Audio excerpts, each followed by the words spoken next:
हमारा लेसन है journey to the end of the earth. ठीक है, इसके क्वेश्चन आंसर हम हिंदी में समझ रहे हैं बहुत अच्छे से, क्योंकि जब तक हमें हिंदी अच्छे से समझ में नहीं आएगा तब तक आंसर याद भी नहीं होगा।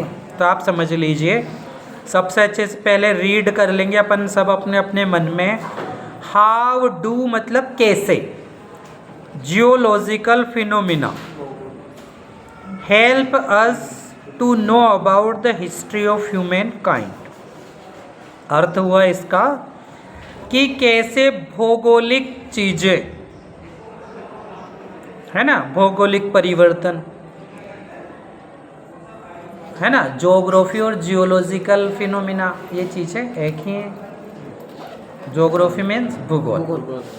तो ये कैसे मदद करती है हमारी किन चीज़ों में, ह्यूमन काइंड के इतिहास को जानने में, मतलब मनुष्य के इतिहास को जानने में ज्योग्राफी या जियोलॉजिकल फिनोमिना की क्या मदद मिलती है। अच्छा, अपन थोड़ा सा इसके आंसर पे भी डिस्कशन करेंगे कि इसके आंसर में अपन क्या लिख सकते हैं। तो इसके आंसर में देखो हम बताएंगे, हमारे लेसन में आया था कि 650 years before, million years before, हमारी अर्थ एक ही थी, मतलब एक ही कॉन्टिनेंट था जिसको अपन सुपर कॉन्टिनेंट गोंडवाना कहते हैं। ये देखो आप पेज नंबर, ये आपका इस लेसन का फर्स्ट पेज जो है, ये देखो, ये पार्ट ऑफ हिस्ट्री में देखो तुम, 650 मिलियन ईयर्स अगो जेंट। दिख गया क्या आप लोगों को ये सुपर कॉन्टिनेंट और गोंडवाना, ये चीज़ें याद रखेंगे। यहाँ से अपने आंसर का एक पॉइंट बना लेंगे अपन, ठीक है, कि भाई इतने साल पहले एक ही कॉन्टिनेंट था जिसको हम सुपर कॉन्टिनेंट कहते थे। ठीक है, उसके बाद इसके बाद वाला देखो आप, इसके बाद का देखो, ये पैराग्राफ, आप आंसर यहीं से ढंग से समझ लीजिए। यहाँ पर हम ये देख सकते हैं कि भाई उस समय, फिर इसके बाद फ्लोरा और फोना, मतलब है ना, वनस्पति और जीव जंतु आए। फिर उसके बाद डायनासोर आया और डायनासोर चला भी गया धरती से, और डायनासोर के जाने के बाद मैमल्स मतलब स्तनधारी प्राणी आए। ये भी समझ में आ गया आप लोगों को? ठीक है, और उसके बाद जो आज हम देखते हैं कि सारे देश कैसे अपनी स्थिति में आए, कैसे उनका शेप बना, ये परिवर्तन होते रहे। Is that clear? तो मनुष्य का जो विकास हुआ वो तो बहुत बाद में हुआ, है ना। इसमें ईयर भी आए थे कितने, आई थिंक 500 मिलियन नहीं, इसमें एग्जैक्ट भी हैं, कितने 100 साल पहले या 1000 साल पहले, 12,000 ऐसे कुछ दिया हुआ है यहाँ पर, कि उतने ही मनुष्य उस समय आया था धरती पे। It is given here, you have to read the lesson. आप लोग लेसन को थोड़ा सा देख के और ये बात पता कर सकते हैं। 1200 है ना, ठीक है ना। ये देखो, ये यहाँ पर लिखा हुआ है, कौन से पेज नंबर पे? Page number 20। तो सीधा पेज नंबर 20, ये देखो, ये चीज़ भी आप यहाँ लिख सकते हो, है ना। ठीक है, अब आएंगे अब सेकंड आंसर पे। तो your second answer is what are the indications for the future of humankind. Indication मतलब संकेत। तो मनुष्य के भविष्य में क्या संकेत दिखाई देते हैं भविष्य के, कि उसका भविष्य कैसा रहेगा मनुष्य का। तो देखो, इसमें सारी नेगेटिव चीज़ें अपन को लिखना है कि मनुष्य का भविष्य कैसा है, अंधकारमय है, नेगेटिव रहेगा, है ना। वाई, क्यों? Because of the depletion of environment, क्योंकि पर्यावरण का जो विनाश हो रहा है, उस विनाश की वजह से मनुष्य का भविष्य अच्छा नहीं रहेगा, खतरे में रहेगा। क्या क्या होगा ये भी आप बता सकते हैं, जैसे कि ओजोन लेयर धीरे धीरे नष्ट होगी, बर्फ पिघलेगी, टेम्परेचर बढ़ेगा, ग्लोबल वार्मिंग की समस्या और बढ़ेगी, है ना। धीरे धीरे कई प्रजातियां विलुप्त हो जाएंगी। Is that clear? तो आप लोगों को सभी को समझ में आ गया क्या क्वेश्चन का meaning? Have you understood very well? Answer भी समझ में आया कि what we have to write in its answer, क्योंकि आंसर हिंदी में समझ में आना बेहद ज़रूरी है लर्न करने के लिए। Is that clear? And now come to the next question. तो सीधे लास्ट पेज के questions you have to see. और first question, the world's geological history is trapped. Trapped मतलब उसमें फंसी हुई है। इन अंटार्कटिका, पूरी दुनिया का जो इतिहास है वो कहाँ फंसा हुआ है? अंटार्कटिका में।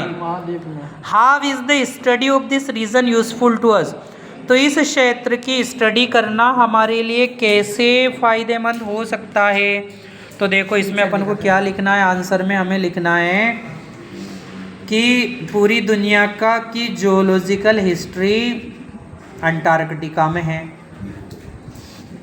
कैसे इसकी स्टडी हमारे लिए यूज़फुल है कि इससे हमें मनुष्य के या धरती के प्रेजेंट, पास्ट और फ्यूचर तीनों कालों के बारे में जानकारी मिल जाती है। सबसे बड़ा आंसर तो यही है, सबसे मेन पॉइंट यही हमारे आंसर का कि it gives us the information of the present, past and future of the अर्थ। इसमें से बहुत सारी चीज़ें आप लोग अगर इसको लॉन्ग करना है तो जो अभी हम लोगों ने फर्स्ट आंसर में जो हम लिखेंगे कि कैसे धरती बनी, कैसे धरती का डेवलपमेंट हुआ, वो फिर हम यहाँ लिख सकते हैं। ठीक है ना? अंटार्कटिका पे हमें बर्फ़ पिघलती हुई दिखाई देती है तो वहाँ से हम समझ सकते हैं, वहाँ से हम टेम्परेचर, बढ़े हुए टेम्परेचर के बारे में जानकारी ले सकते हैं। वो एक प्रिस्टाइन कॉन्टिनेंट है। प्रिस्टाइन का मीनिंग क्या है? शुद्ध। जिसको अभी ह्यूमन बीइंग ने टच नहीं किया है, आपको प्रिस्टाइन की स्पेलिंग भी देखना है। Is that clear? Second question पे आएंगे। What are Geoff Green's reason for including high school students in the students on ice expedition? सबसे पहले तो एक्सपेडिशन का मीनिंग लिख लीजिए। एक्सपेडिशन का, आइस एक्सपेडिशन का मतलब है बर्फ की यात्रा। उन्होंने जो यात्रा की थी बर्फ की, समझ में आया? और उसके बाद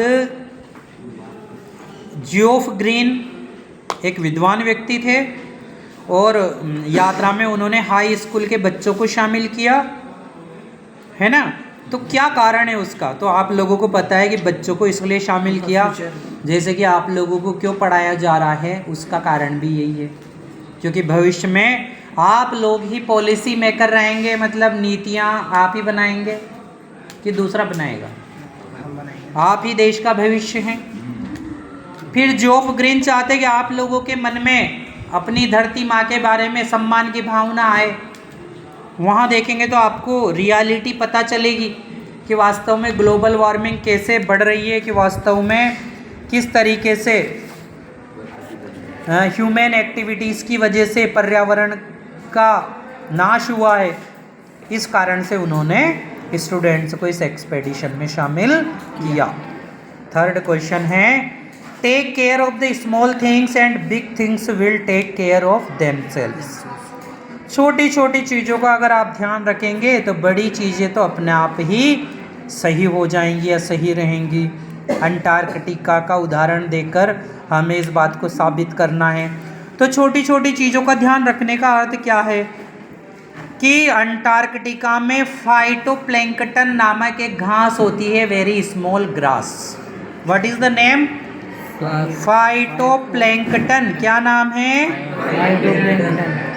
अगर वो घास खत्म हो जाए तो वहाँ पर जितनी भी बायोडाइवर्सिटी है, जितने भी जीव जंतु हैं, वो सब नष्ट हो जाएंगे क्योंकि वो सब उस पर निर्भर करते हैं। समझ में आ गई बात?